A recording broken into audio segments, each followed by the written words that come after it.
The observation chamber was quiet except for the hum of the lights. 4 men sat within its steel-gray confines, each carrying exhaustion like a second skin. Captain Elias Ward sat with his back against the wall, studying the invisible cameras embedded in the ceiling. His gaze was calm but sharp, like a blade hidden beneath cloth. To his left, Sergeant Rafe Donovan paced the perimeter in tight circles, boots scraping the smooth alloy floor. Dr. Nathan Cole watched him, with a faint smile that didn't quite reach his eyes. The youngest, technician Ilya Brenner, sat cross-legged near the door, muttering calculations to himself and occasionally whispering insults at their unseen captors. They had been taken from their research vessel 3 days ago, snatched by the Velcor Dominion, a coalition of reptilian and insectoid species that ruled this sector with cold precision. No communication, no demands, no reason given. Only isolation, constant observation, and the sense of being studied like specimens under glass. Elias had served long enough in the Terran fleet to recognize when fear was being engineered. Every hour, the room temperature shifted subtly, warm one moment, freezing the next. Lights dimmed, alarms buzzed faintly through the walls, and food was rationed just below comfort. They were measuring stress, waiting for someone to break. "They're watching to see how long before we lose it," Elias said quietly. Rafe snorted. "They'll be waiting a long damn time." Nathan adjusted his glasses, the movement oddly human in a place that had stripped away almost everything else. "They're not just testing endurance. Look at the cameras, different frequencies, scanning for biosigns. They're mapping emotional response." Ilya leaned back with a grimace. "So, basically, we're lab rats."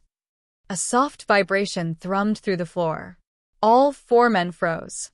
Across the room, the metallic walls shimmered and split open with a hiss, revealing a thick, translucent barrier.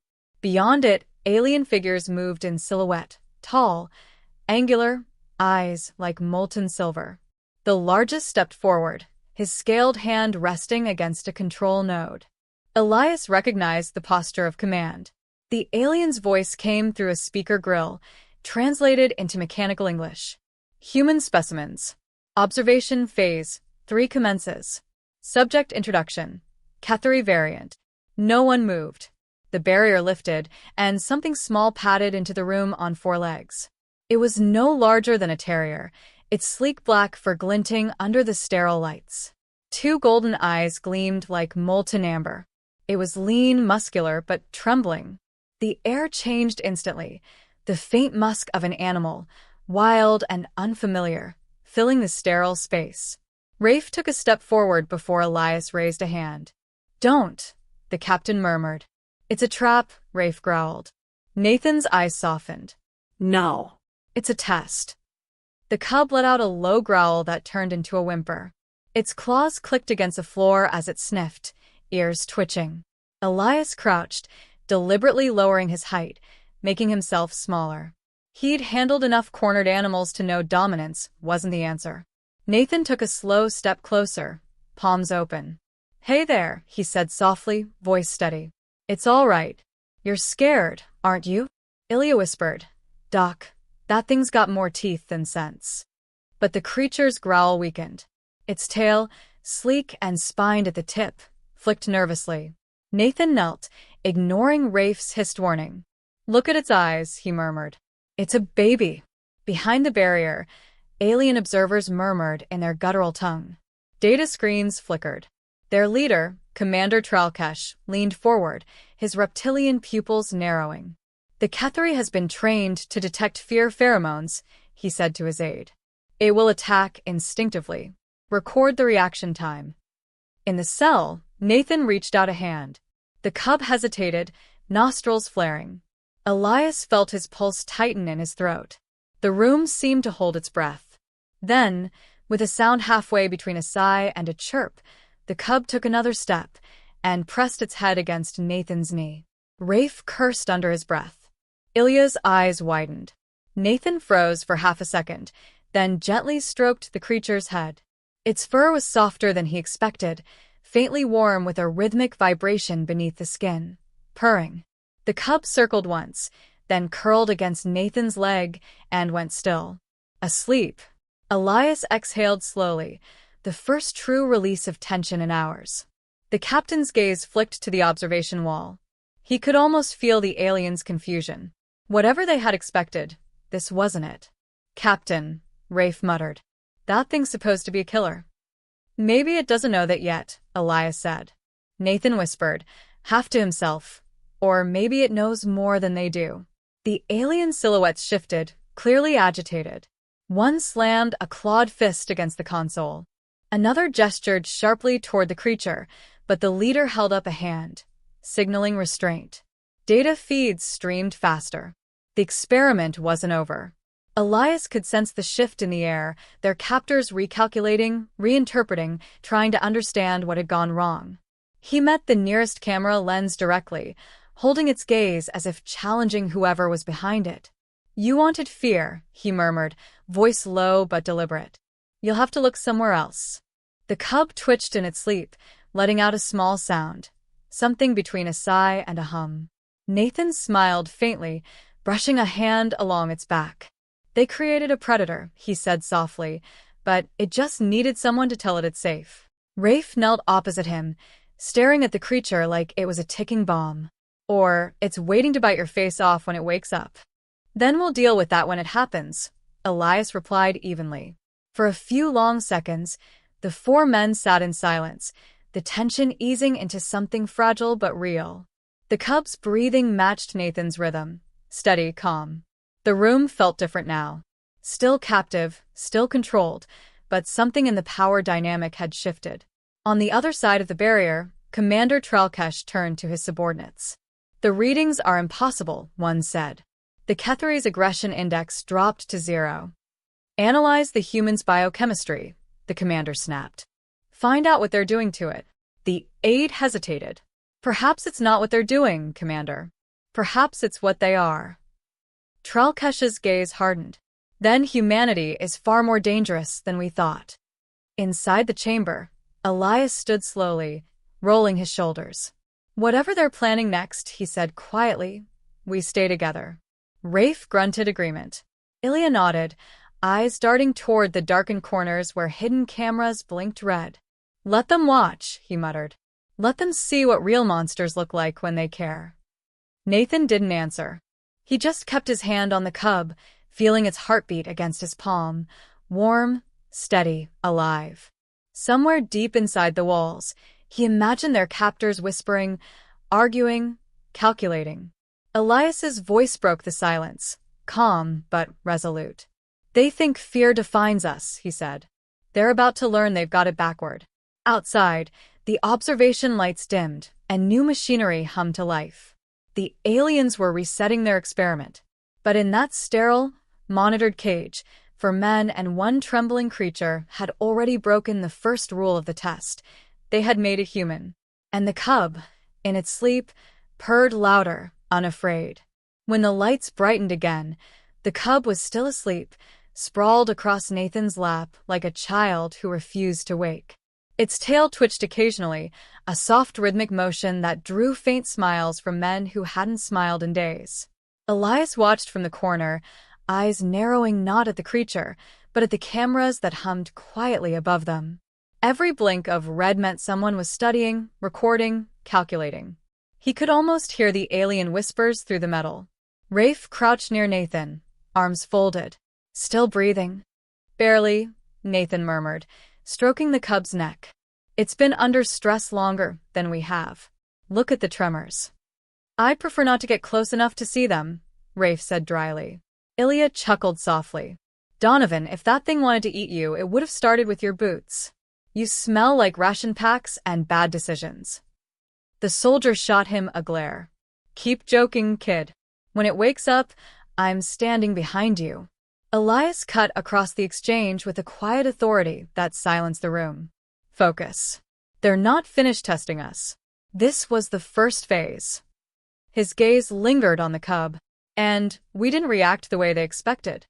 Behind the observation glass, that truth was unraveling the alien's confidence.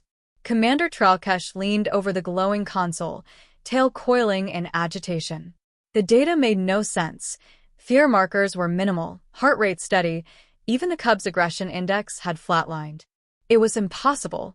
The Ketheri were engineered to detect fear pheromones, and the humans emitted none of the expected chemical signals. If anything, the creature's vitals synchronized with theirs, its heartbeat slowing until it mirrored the biologist's pattern precisely. "Commander," hissed an aide, "perhaps the creature has malfunctioned." Trelkesh's voice was sharp. "No. The fault lies with them. These humans, they corrupted it." In the containment cell, the men began to sense the shift. The lights flickered again, then dimmed to a dull amber. Heat rose subtly through the vents, thick and humid, mimicking the predator's homeworld climate. The air grew heavier, denser. Elias recognized the tactic immediately. "Environmental stress test," he said under his breath. "They're trying to push both us and the cub." Nathan's hand moved automatically, shielding the creature from the heat. "It's dehydrating," he said. "They're trying to provoke an instinctive reaction." Rafe grimaced. "Instinct's gonna tell it to hunt for water, and we're made of 70% of that." Elias gave a half-smile that never touched his eyes. "Then let's make sure it keeps seeing us as something else." They gathered near the far wall, pooling their water rations into a makeshift dish. Ilya cracked open a flask and dripped the last of it before pushing it toward Nathan. "You're the animal whisperer. Document, make it drink." Nathan held the dish near the cub's snout. For a moment, nothing happened. Then it stirred, blinking sleepily. The eyes, those glowing, liquid gold eyes, met his. The creature sniffed the air, shuddered, and leaned forward to lap gently at the offered water. Its small tongue was rough, its movements cautious, almost polite. "Good," Nathan whispered. "That's it. Slow and steady." Elias watched the exchange with quiet awe. He had seen men command soldiers, lead fleets, and wars, but the biologist's calm gentleness held something far stronger than authority. It was trust, pure and disarming. The cub finished drinking and nudged Nathan's hand with its muzzle, a low rumble of contentment vibrating through the metal floor. Rafe shook his head. "That thing's supposed to be a weapon." Nathan smiled faintly. "So are we. Depends who's holding the leash." The alien saw everything. The commander's claws scraped against the console, leaving deep grooves. "Its loyalty has transferred," he muttered. "It identifies them as pack." "Should we deploy the adult specimen?" asked his aide. "No. "Not yet." Trelkesh's eyes narrowed. "First we observe. I want to know what makes these creatures defy instinct." The air temperature dropped suddenly, the heat replaced by an icy chill. Frost began to crawl along the metal seams. Ilya cursed under his breath. "They're playing with the climate controls now." Nathan adjusted his jacket, wrapping part of it around the cub. The creature gave a weak shiver, then pressed closer to him, seeking warmth. Its claws flexed slightly but never in aggression, only fear. "Doc," Rafe muttered, "you do realize you're hugging the galaxy's deadliest apex prototype?" Nathan's voice was steady. "Then maybe the galaxy should rethink what it calls deadly." Elias leaned against the wall, listening to the sound of the vents, the subtle rhythm of machinery behind them. He had always believed strength came from control, discipline, logic, tactics, but as he watched the cub bury its head in the scientist's chest, something shifted in his understanding. Compassion was a weapon too, just one the aliens couldn't measure. Hours passed. The lights dimmed again, signaling what passed for night aboard the alien vessel. The men spoke little, conserving energy. Nathan stayed awake, running his fingers along the cub's fur, tracing the faint ridges where artificial grafts met living tissue. "They built you to be a killer," he whispered, "but you were never given a choice." Rafe stirred. "Talking to it won't change what it is." Nathan looked up at him, his expression unreadable. "It's not about changing what it is, Rafe. It's about showing it what it could be." The soldier frowned but said nothing more. Elias caught the exchange and felt an uneasy weight in his chest. Nathan's compassion was strength, but also a risk. If the cub reverted, it would be Nathan's blood first. Still, Elias didn't intervene. Something told him that protecting the scientist now meant protecting whatever fragile thread of humanity still kept them sane. The next morning, the aliens returned. The door hissed open but did not fully retract this time. A mechanical arm slid through, carrying a small container. Inside were raw protein cubes, rations for the creature. The cub's ears perked up. Nathan glanced at Elias, who nodded. He opened the container carefully and placed one cube near the cub. It sniffed, looked up at him, and then pushed the food toward him with its snout. Nathan blinked. "It's offering me food." Rafe swore softly. "You've tamed it. You bloody tamed a murder beast." "No," Elias said quietly. He reminded it what trust feels like.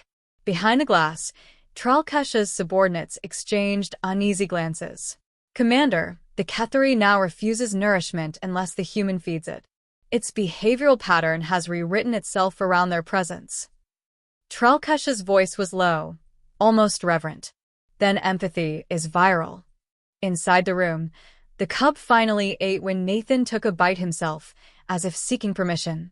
When it finished, it curled once more into his lap, purring louder than before. Ilya exhaled slowly. "I think we just broke their experiment."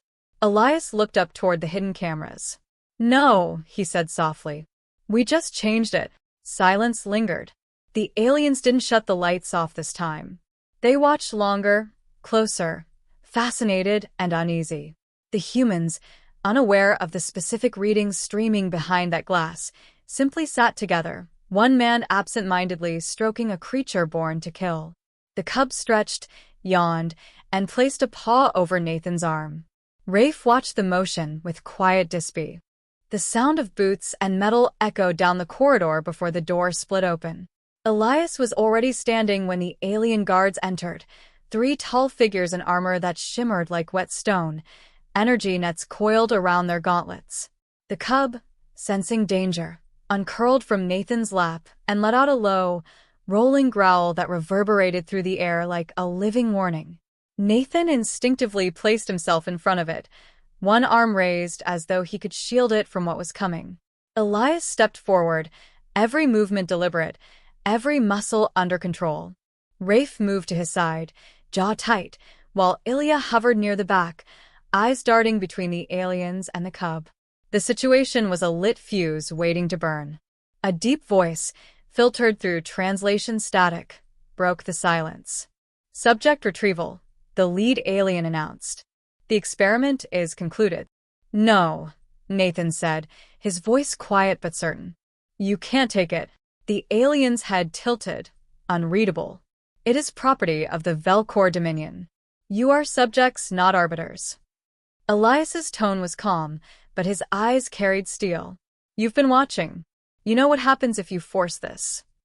The alien made a small gesture, and one of the soldiers advanced. The energy net expanded with a hiss, crackling faint blue.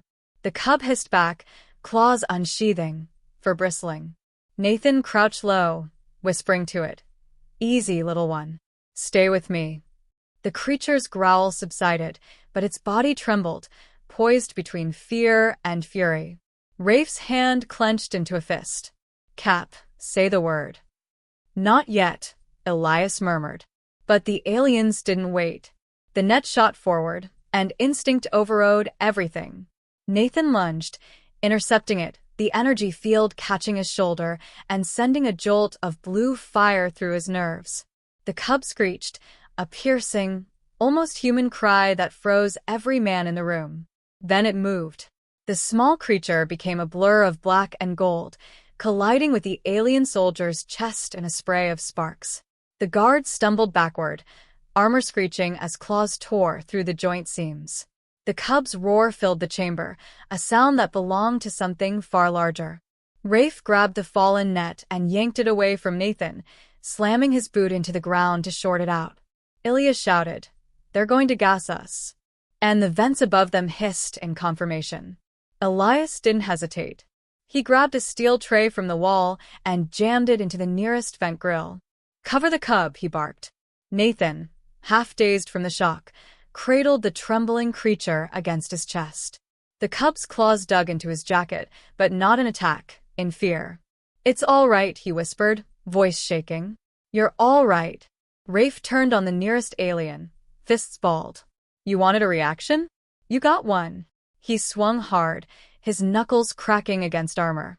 The alien reeled backward, more in surprise than pain. Elias pulled him back before the second strike. We don't win by breaking bones, he snapped. We win by showing them what they can't understand. The aliens regrouped, weapons humming. The commander's voice came over the comm system, sharp and cold. Stand down, humans. You are surrounded. Elias met the nearest camera lens. If we're surrounded, then you've got a front row seat to what happens when you push too far. The gas stopped. Silence fell. Tense, heavy, suffocating. The cub whimpered softly, burying its head under Nathan's chin. Elias realized the aliens were hesitating. They weren't afraid of violence. They were afraid of something else entirely. The experiment had turned unpredictable. Their control was slipping. Rafe wiped blood from his lip and laughed under his breath. Look at them, Cap. They don't know whether to shoot us or study us. They're doing both, Elias said. He could almost hear their calculations in the walls, the tapping of claws on consoles, the hum of translation processors. Every decision now was being weighed through a filter of disbelief. Humanity wasn't reacting with fear or submission, but something they had no metric for: protection without gain, defiance without hatred. The cub stirred again, making a faint chirping noise. Nathan's hands were steady now, his earlier tremor gone. He looked up at Elias. It protected us. Elias nodded. Because we protected it first. The aliens withdrew a few paces, retreating to the corridor. The door slid shut but didn't lock. That was the first mistake. Elias turned immediately to Ilya. They'll review data before acting again. We have minutes, maybe less. Find us a way out. Ilya was already at the wall, examining a control panel near the ventilation ducts. They hardwired everything, but the diagnostic ports use old Dominion tech. Give me 60 seconds. Rafe crouched beside Nathan, checking the burn on his shoulder. You're lucky, he muttered. Another inch and you'd be twitching for an hour. Nathan smiled weakly. Worth it. He looked down at the cub, which was now blinking up at him with wide, trusting eyes. They built this thing to hunt us, and it just risked its life to save mine. Rafe shook his head. You're both insane. Maybe, Nathan said softly, but it's working. Sparks flew from the wall as Ilya bypassed a security line. Door controls rerouted, he announced. We'll have maybe 10 seconds before they override me. Elias straightened. Then we move on my mark. Behind the walls, alarms began to wail again. Sharper this time, more urgent. The aliens were reacting faster than expected. Through the observation glass, shapes gathered. Dozens of them, armored and armed. But none entered. Not yet. Nathan whispered to the cub, stay close. It pressed against him, trembling. Elias met the men's eyes one by one. This isn't just about us anymore, he said. They wanted to see fear. Let's give them something better to remember. The door slid open. For a heartbeat, both sides stared at each other. The humans inside the cell, the aliens outside with weapons raised. The cub gave a low growl, and Elias took a single step forward, his voice calm but carrying across the tension. You call it an experiment. We call it mercy. And that's something you can't cage. The aliens didn't move. Not a sound came from the hall. The commander's voice came again, brittle with disbelief. Why defend what was made to destroy you? Elias smiled faintly. Because that's what makes us human. Nathan shifted, the cub still clinging to him. And maybe, he added softly, that's what makes us dangerous. The words hung in the air like static. The aliens recoiled, not from threat, but from comprehension. For the first time, they understood the experiment's failure. Their weapon had learned empathy, and their captives had turned captivity into connection. The door sealed again with a hiss, locking them in once more. But this time, the walls felt thinner, the room smaller, the aliens weaker. The cub's purring returned, vibrating through the floor. Rafe sat back against the wall, grinning through his exhaustion. You know, Cap, he said, if we get out of this, I'm putting Alien Beast Whisper on my resume. Elias didn't answer. His gaze stayed fixed on the darkened glass, where he knew the commander still watched. He wanted the alien to see every second of it. The bruises, the bond, the quiet defiance. "Let them come," he murmured finally. "We've already won the part that matters." The cub shifted in Nathan's arms and made a soft, content sound. Somewhere beyond the walls, the alarm stopped. The silence that followed wasn't peace, it was fear. But this time, it didn't belong to TH. The lights flickered once, then died completely. For a moment, the only sound was the soft rumble of the cub's breathing, pressed against Nathan's chest. Then a crimson emergency glow flooded the walls, painting the humans in blood-colored light. Ilya's voice came from the shadows, low and sharp. "Power reroute. They're changing protocols, something big's moving outside." Elias didn't need to ask what. He could feel it, the hum of a larger system awakening. "They're deploying containment units," he said. "This isn't about study anymore. It's control." Rafe kicked a loose plate from the wall. "Then let's break it before it tightens." Nathan looked down at the cub, which blinked up at him with unnerving intelligence. "No," he said quietly. "We don't run this time." Elias turned to him, one eyebrow raised. "Explain." "They've seen what fear does," Nathan said. "They've measured it, cataloged it, expected it. But they haven't seen what happens when we stop running." His tone had changed, steady, almost calm. "If they think this creature is a weapon, let's show them what kind of war they just started." For a moment, no one spoke. The cub's tail flicked once, like a heartbeat syncing with theirs. Then Elias nodded. "All right. We make our stand here. Ilya, find me a way to speak through their network. I want them to hear every word." Ilya's hands were already flying over the interface. "I can hijack the comm relay from their observation deck feed. Give me a minute." Outside, the floor trembled. Massive footsteps echoed through the hall, mechanized, rhythmic, too heavy to be biological. The aliens weren't sending soldiers now. They were sending machines. Rafe cracked his knuckles. "Guess they finally realized what we can do." Elias smirked. No. "They're about to find out." The first impact hit the wall like a thunderclap. The steel buckled inward, sparks flying.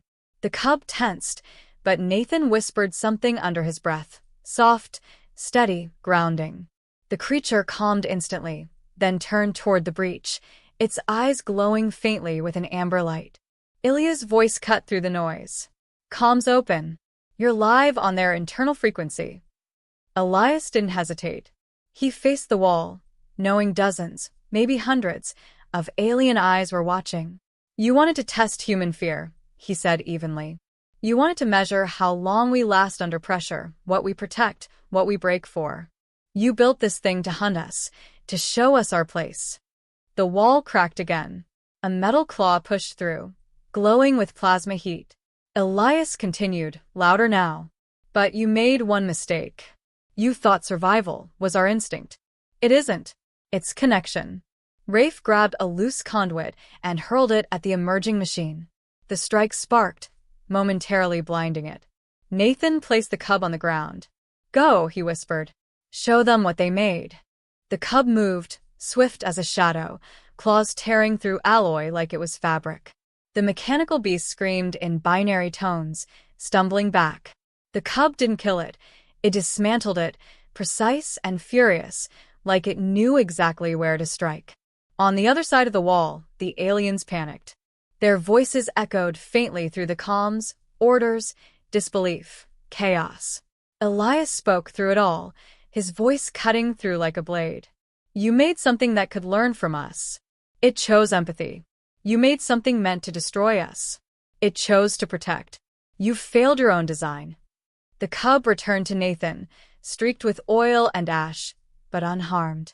It pressed its forehead to his knee, trembling. He knelt, stroking its fur. "You did good," he murmured. Then the room shifted again. The red light dimmed, replaced by a cold blue hue. A holographic figure shimmered into being in front of them, the alien commander himself. His form was tall and predatory, his gaze sharp as fractured glass. "You misunderstand," the commander said, his tone dangerously calm. The experiment never ended. Elias took a step forward. You lost control of it. The commander tilted his head. Control was never the objective. Observation was. And you have just proven the hypothesis. Rafe frowned. And what's that supposed to mean? That empathy, the alien said slowly, is more dangerous than fear. For the first time, Elias saw something behind the alien's calm, something close to awe. The commander's form flickered, as though the system itself couldn't decide whether to keep him visible. We will withdraw, he said finally. The Dominion does not engage in wars it cannot understand. The hologram vanished. Silence. Elias stared at the empty air. That's it? They're leaving? Elias exhaled slowly. No. They're retreating to think. And that's worse. Rafe grinned, slumping against the wall. We just scared off an interstellar empire with a nap-loving murder cat and a speech. I'll take it. Nathan chuckled softly, though his voice carried an edge of fatigue. You think they'll come back? They always come back, Elias said. But next time, they'll come asking questions instead of bringing chains. The cub yawned a long, almost comically normal sound after all the violence. It curled beside Nathan's leg, already half asleep again. Elias smiled faintly. Hard to believe that thing's supposed to be a predator. It is, Nathan said. Just not the kind they expected. Elias stood at the center of the ruined cell, surrounded by smoke, steel, and silence. Beyond the shattered walls, the alien ship drifted through the void, wounded but still immense. He knew this wasn't the end. It was the first ripple in something much larger. Humanity had been tested, and in surviving, they'd changed the equation. He looked down at the cub one last time, then toward the dark beyond the door. They tried to teach us fear, he said quietly. Instead, they taught us how to be dangerous together. Nathan glanced up. So what now, Captain? Elias smiled, a small, tired, defiant smile. Now, he said, we show the galaxy what happens when the prey stops running. Outside, the ship's sirens faded into silence. The crimson light dimmed, and for the first time since their capture, the air felt still. Somewhere deep within the alien vessel, systems began to shut down, as though conceding defeat. The humans didn't celebrate. They simply stood there, exhausted and unbroken, as the cub purred softly between them. And far beyond the steel hull, in the vast, indifferent dark, something shifted. An empire realizing that the most dangerous species it had ever encountered didn't need claws or fangs to fight. It only needed each other. The lights went out completely. Then, somewhere in the darkness, a low human laugh echoed, a sound of defiance, of survival, of something new beginning.